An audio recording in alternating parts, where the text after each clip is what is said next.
Bob D'Angelo. It's so Jefferson. wonderful to have you back at Fredonia for our 50th anniversary of the building. I think of you as the founding director, even though I know you weren't.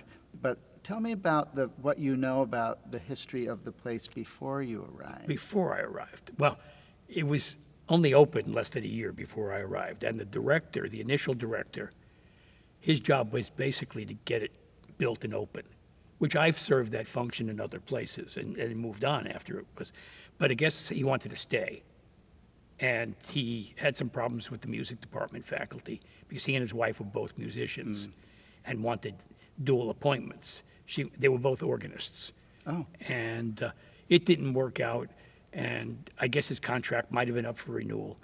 And the job was vacant when I applied for it. And it had been vacant for about 6 weeks. I guess the first round of advertising did not produce a candidate that was acceptable.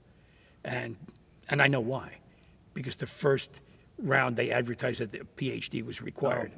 And I don't know anybody with a PhD except one person who could manage an art center back then. And that was Joseph Golden, who was my right. professor at Syracuse. And he wrote the book about it. And he wasn't interested. He was building a theater in Syracuse. So I answered an ad, and 3 weeks went by, and I got a call from Bob Marvel, the dean, newly minted dean. He had been the head of the music department. And he said, we'd like to talk to you about coming up here and managing our art center in Fredonia. And I said, like I said in the program, I said to him, when? And he said, Monday. This was a Thursday. And I said, I'll drive up Monday morning. And he said to me, if you do, you might get here by dark if you don't get lost. It's a long way from New York. I was in Connecticut at the time. And so I found out, I got the map out and found out where Fredonia Right. was. And I've had that happen with artists. and I said to my wife, would you live up there? Because neither one of us had ever lived in a city smaller than Syracuse or New Haven, Connecticut. We met in Syracuse, and then we both went to school in New Haven for a while. And she said, sure. Is it cold up there? I said, I bet it is, because I went to school in Syracuse, which is not all that far. So I got here, and there wasn't the history. There wasn't the demand for this building. It was not driven by a need. It was driven largely by a state construction fund that had a need to spend money. And there's no real reason why this was plopped down here and why this school was first. The first one of these performing arts centers probably should have been at the emerging campus in Purchase, which had a professionally based fine arts program. They had faculty who were from New York, working actors, working directors, working teachers, working producers who came up to teach. Dancers who you've heard of would come up to teach. And it was like an hour commute. And they'd come up 2 or 3 days. Norris Houghton, who was a famous theater director, was the head of the theater program at Purchase. And Bill Bales, who was an internationally famous dancer, was the head of the dance program. But I thought that campus was built as an arts school. Yes, it was. But they how didn't. did we predate them then? The art school was there before they built their facility. Okay. Their facility opened, I think, 3 years after I got here. So they were teaching classes in the arts. In substandard facilities. They did not Gotcha. have performance spaces. Gotcha. And they were teaching classes in substandard facilities. And by all rights, this should have gone there. But I think politics had something to do with it. There was a Republican governor at the time, Nelson Rockefeller. And I don't know what the politics are here now, but Western New York was pretty Republican back then. And Purchase, just outside of New York City, was pretty liberal. And so I think politics had something to do with where the money went. But certainly nothing I could find in a record indicated that this place would get used. Now, just about the time I came here, they started a theater department. Right. The dance department was part of physical education. Right. I don't know where the art department was working. They got... Prior to here. Prior to here. I don't know where they were working. Yeah, they were probably in Old Main downtown. They might have been. Old Main was closed when I got here. Oh, okay. And one of the jobs I was given was to see if I could come up with a use for Old Main. Oh. And I didn't come up with one. I don't know what it is. Is it a senior residence? It's subsidized or low-income senior housing. Senior house, that's what I thought. We could not come up with another use that wouldn't compete with ourselves. You know, you put a show in there, then it takes it out of here. But we had to come up, there was no history demanding this place, and we had to come up with uses other than just student performances, although we had a lot of them. You know, the concert hall, I would say, a third to a half of our performances were student-based, Right. and the rest of it were road-based, and there was no community use. The community was, Right. no organizations of the community were ever interested in renting. I think we rented out to a bunch of high school graduations. Right, well, from the we region. still do. Still do. Every year. And I think we did 15 or 16 high school graduations a year. Oh, really? Yeah, We just do Dunkirk and Fredonia 30 now. miles away they'd come, 40 miles away to do high school graduations. Now a lot of them have their nice own They owned facilities. it. Yeah. Well, every new high school auditorium is called a performing arts center. What do you know about, if anything, how the building got its name? I think they just got up the nerve to ask the governor if it was okay. They were looking for a name for it. There was no donor. It was state funds. And somebody knew somebody who could get it in front of the governor. And it was as simple as that. They wanted a name on it. They wanted a name that was recognizable. And I could tell you honestly, in the early portion of my career here, I used to joke. I said, I'm the executive director of the Michael C. Rockefeller Center for the Arts. And after that, it's all downhill. The title was the best part of the job in the early days. It was a struggle. It was a struggle getting shows to come here. It was a struggle getting sponsorship and getting any money to do anything. And so, but it had that name on it. And most people I told that to at professional meetings thought I was in New York City. Yes, I've Yeah, had that happen they just to me. assumed this was had something to do with Center. Rockefeller Center. Right. And then next thing they asked me, do you have Michael Rockefeller's collection here?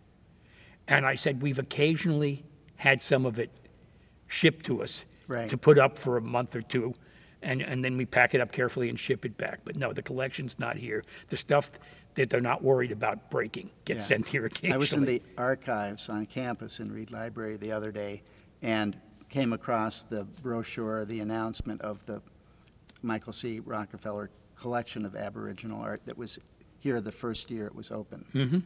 Yeah. We got some pieces after that, too. okay. We got some, and then somebody sent us 15 Remingtons Oh, that were in some archive someplace locked up. And so we had an exhibit of 15 Remingtons for a while. Originals, not the recast at a smaller size. We originally didn't know what to do with the art gallery either. And then the art department hired a gallery director, a guy named Jesse Wright. And he created some very interesting shows and catalogs. And catalogs cost a lot of money. And we didn't always have sponsors for those catalogs. The show I remember most, well, I remember two shows. I remember the show called Crash. And it was car wreck parts welded together. And then sculptures made out of chrome bumpers and stuff. And we printed a very elaborate catalog of that, for which it took years to pay off the bills because nobody buys catalogs. And the other show I remember, and I remember only because of the circumstances of the opening night, and I had nothing to do with the gallery. I just went to their shows. And the show was called 10 Artists Who Also Happened to Be Women.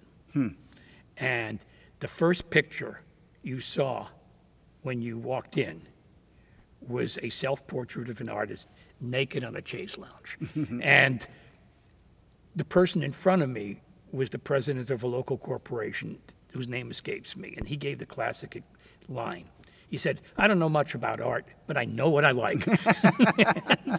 And that's actually the first time I've ever heard that line said out loud. And it was in this gallery. And I think that show was traveling around the state. It wasn't assembled for us. But the Crash show was assembled here. Some of the work was made here by faculty, and then it went on tour. But it cost us a lot of money. We had to bail that out over a period of years because of the printing of the catalog. now you were involved in taking student ensembles out on tour, Well, weren't you? part of my predecessor's job description was to manage touring. And we had student ensembles. We had, well, the symphony. We had a brass ensemble, a wind ensemble, and a chamber orchestra. And it was also a string quartet, wind quintet, brass quintet, percussion ensemble. Yeah. And we used to sell those to local schools for whatever we could get because I wasn't paying any talent. And the music department had a budget for transportation. So whatever we could get in revenue was gravy. And it was anywhere from $25, for a wind ensemble or brass ensemble to $400 or $500 for the symphony going someplace. And one of the times we did an incredibly big tour. Pittsburgh Symphony renovated an old movie palace in Pittsburgh to become Heinz Hall. And part of the deal, we made a deal with them. They came here for residency and performed the Berlioz Requiem for 2 nights here to local audiences. And we filled the place for the Berlioz Requiem with the Pittsburgh Symphony. And I don't know if you know the piece, but it requires 18 timpani. Oh, wow. So it requires 6 players, and it requires 4 antiphonal brass choirs scattered all around the hall. And then after we finished performing here, we put 350 college students with the antiphonal brass choirs and the timpanists and the timpani and everything in a truck, and we went to Pittsburgh. And to open the hall there. It was like the 3rd week or 4th week of the hall. The first really big event. I think they opened with celebrities, not with the symphony, or the symphony backing up somebody like Frank Sinatra singing. I don't know what their opening was. And we rehearsed it in Pittsburgh in Heinz Hall, and we took over the old Pick Roosevelt Hotel, where my wife and I got the presidential suite, because we had brought 350 paying customers, and we had to arrange to get them there, to feed them, to house them, and to babysit them. There were only 7 of us, my wife and I and five other people that took care of these kids, and we had our share. One young man broke his ankle. He fell off a curb, so he says. I'm probably more likely a bar stool, but nothing serious happened. But that's the largest group I've ever had to chaperone, and I didn't stray far from the hotel and the theater. But if somebody, we did go to the emergency room to pick that young man up and get him back. But he performed. He was a singer, and he limped on the stage and performed. It was a great time, and they paid us $20,000. Wow. In out of one budget, 1970. yeah. Out of one budget, we paid to bring them here, and then they paid us, and it went into a different pocket, and we made very good use of that money. But yeah, we toured maybe 200 different performances a year, mostly to elementary schools and middle schools, and it got the college's name out there, and I'm sure this was a recruitment tool that had been set up long before I got here. Well, that responsibility is still in the official state job description, which must have been written at that time. It was in my job and it's still description there, when I came. and it's still there. And I occasionally do it, but not often. But what's funny about when I came, my job description, we negotiated a salary, and the only job title they had open was the university librarian position, college librarian. So my working title was either managing director or executive director of the Arts Center, but my payroll title was director of the library. And then they had to find another payroll title for me when they actually filled the job of director of the library with a lovely man. I think he was Swedish, John Solitas. He was here when I came. He was here. Was he Swedish? Latvian or something like that. Yeah, and he, instead of calling me D'Angelo, used to call me Diabolo because he thought I was always up to some mischief. He said, "You stole my title." Well, what was the most mischievous thing you did? Oh, I don't think I was too young in my career. Later on in my career, no, I guess the one thing I did was bring a concert version of Jesus Christ Superstar here, and nobody here knew what it was except blasphemy. The title was blasphemy, and it was a concert version started at the University of Indiana in Bloomington, using some students and some of the people who were on the album. At that point, Jesus Christ Superstar was only an album, a concept album, and it sold who knows how many hundreds of thousands of records. And the university put together a concert version of that without permission. And and they sent it on tour. And we were the second stop. They played their auditorium here, and then they came here. And until people heard it, they thought what I was doing was scandalous, from the president and the dean on down. And I couldn't get them to listen to the album. I had listened to the album, so I knew there was nothing offensive in there. And although I'm not a Christian scholar, I knew they were telling a pretty accurate story. Yeah, right. You know, the story was a true story, and it was a teaching tool. And if it saved you having to read the Bible for 5 years, you know, and to learn this stuff, it was a good, it had a purpose.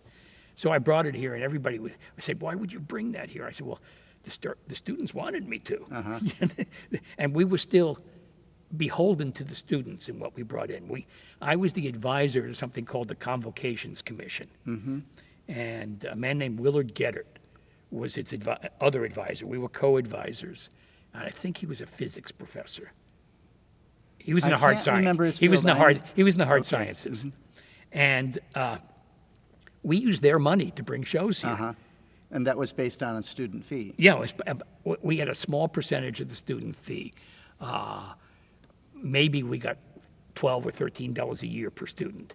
But in exchange for that, the students had a vote, had a voice in what came here. And it was our job to convince them that certain things were their idea. I see. They had no interest in the Juilliard String Quartet, but we convinced them they did. We really shouldn't have brought the Juilliard String Quartet here because the hall was too big. Yeah, right. You know, we should have put them in the Marvel Theater, but there was no acoustical show. Right. But the students had a say, and we let them have their say sometimes. And they wanted Jesus Christ Superstar, and we went in collaboration with a Buffalo promoter, and brought it here. So I think that was probably the most outrageous thing I did, because the title was outrageous. Right. There was nothing outrageous about the show. It still remains one of my favorite shows. Right. And Now, you were also involved in bringing Mummenschanz here. Arthur Schaffman, who discovered Mummenschanz, if you can really be discovered, you know, in a basement theater in Zurich, and called me up and said, "We need to bring them to the United States. You need to get here, first of all, tomorrow to see them." So I went.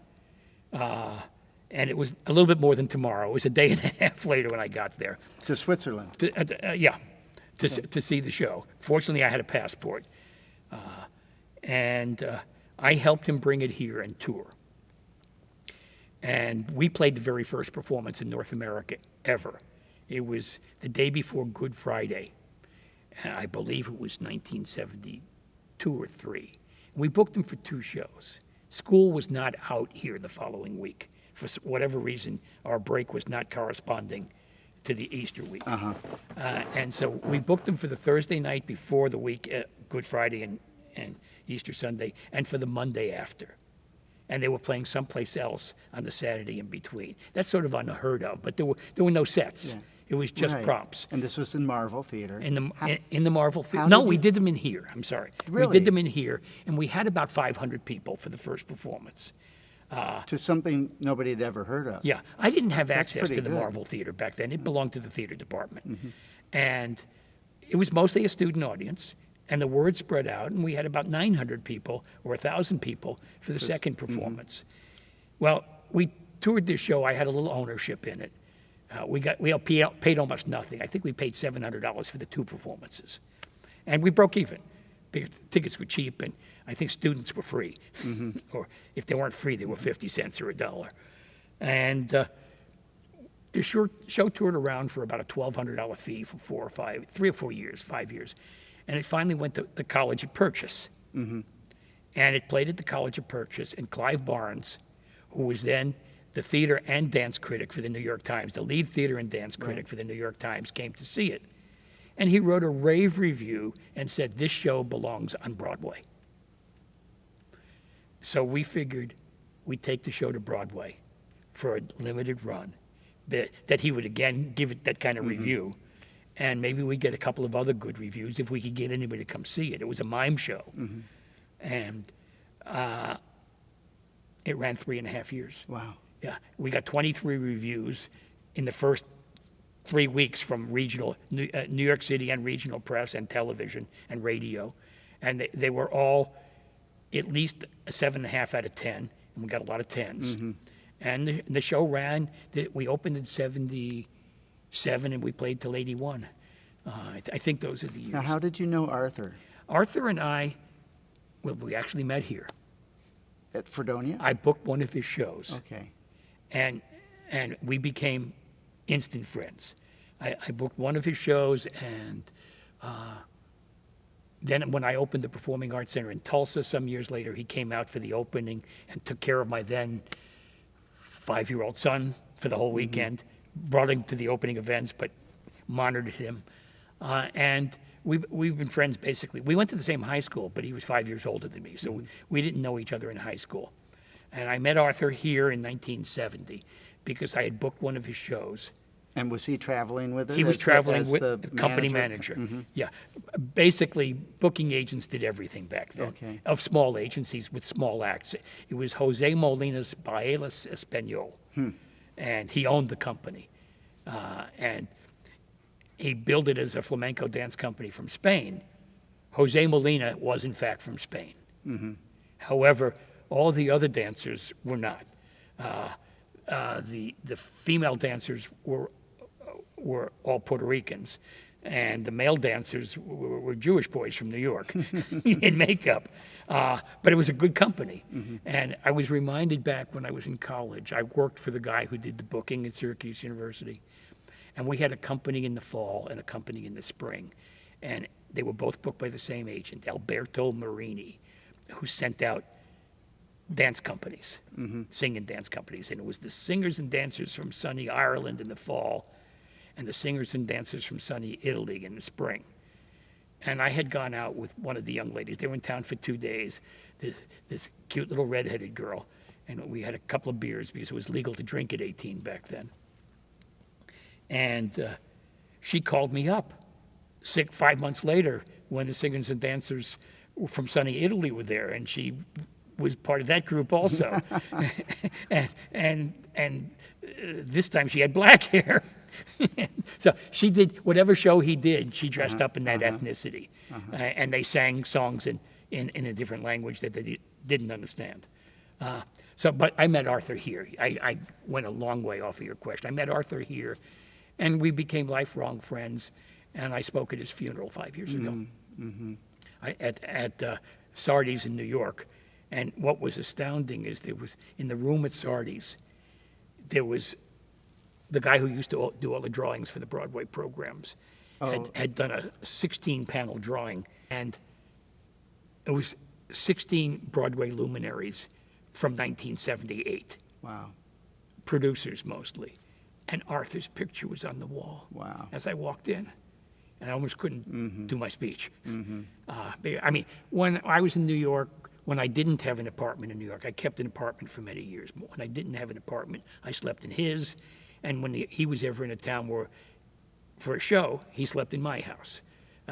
My mother became his travel agent, and for all of his shows. We were that close. And I was really broken up when he passed on.